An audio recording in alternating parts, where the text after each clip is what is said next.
Thank you for coming to my office. You are fired.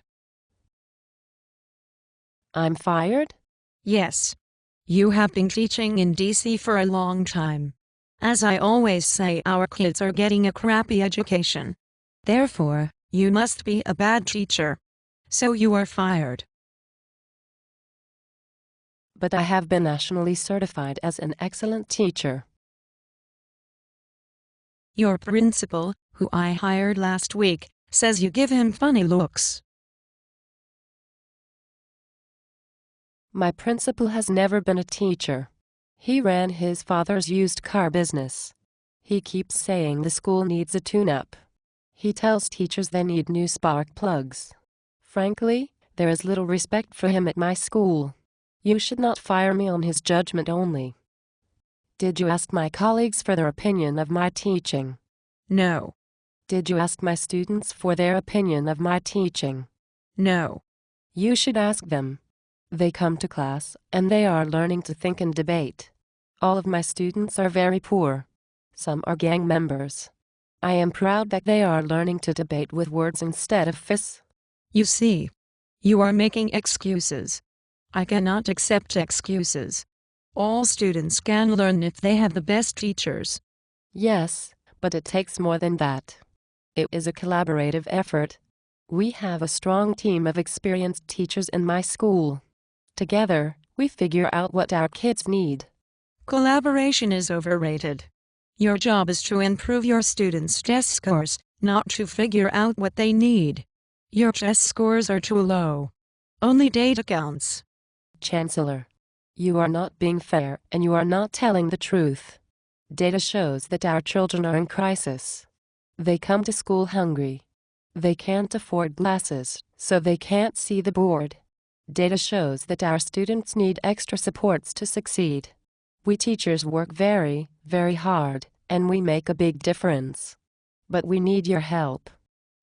We cannot be effective if we are afraid for our jobs all the time. But this is my model of school reform. I fire teachers. I clean house. I got to hold a broom on the cover of Time magazine. Yes. Bravo. But you were a young teacher once.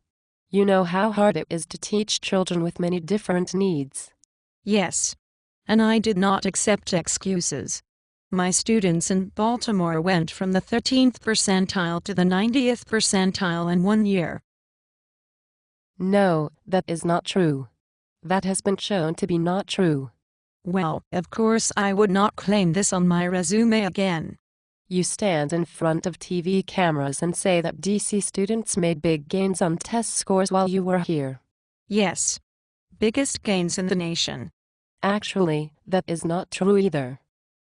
And the misrepresentations go on. You said you cut the central office staff by 50%. Yes. I fired people at central office. You sure did. Over 100. But then you hired a lot more. Now central office is much bigger than it was before you came. I needed my Teach for America friends to help me close schools and identify bad teachers. But how can Teach for America friends identify bad teachers? They have only been teachers for 2 years themselves. Experience is overrated. My Teach for America colleagues know everything there is to know about teaching. They help me identify bad teachers, and I fire them. Rather than firing teachers, I think teachers need more support from you. We don't even have a curriculum in our schools. You are too busy firing teachers to actually improve our schools. This is a battleground in the school reform movement. My actions must be dramatic and decisive. But you can't win a battle when you fire on your own troops.